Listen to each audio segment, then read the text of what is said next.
যখন তুমি নিজের রক্তের মানুষের দ্বারা কষ্ট পাবে, তখন তুমি একবার নবী ইউসুফ আলাইহিস সালামের কথা মনে করো।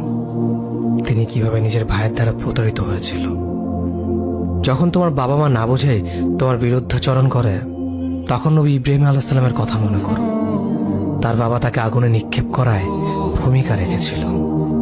যখন তুমি সমস্যা থেকে পরিত্রাণের জন্য কোনো পথ পাবে না, তখন ইউনুস আলাইহিস সালামের কথা ভেবো।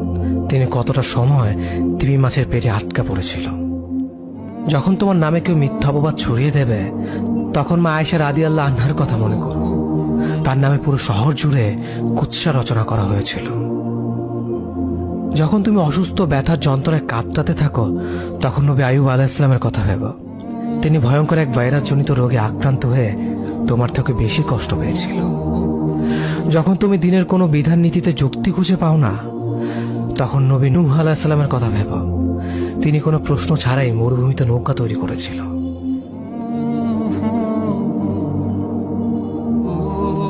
যখন তুমি আত্মীয়স্বজন, পরিবার, বন্ধু বান্ধবের কাছে হাসির পাত্রে পরিণত হও, তখন তুমি শেষ নবী হযরত মুহাম্মদ সাল্লাল্লাহু আলাইহি ওয়াসাল্লামের কথা ভেবো।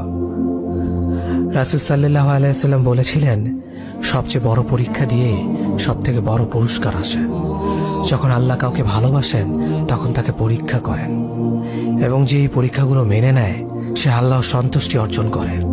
আর যে অভিযোগ করে, সে তার ক্রোধের পাত্র হয়। হে আল্লাহ, তোমার কথা মনে করা, তোমার প্রতি কৃতজ্ঞ হওয়ার এবং তোমার ইবাদত করার তৌফিক আমাদের দান করো। আমিন। যেভাবে তুমি সন্তুষ্ট হও, সেভাবেই আমাদের পরিচালিত করো।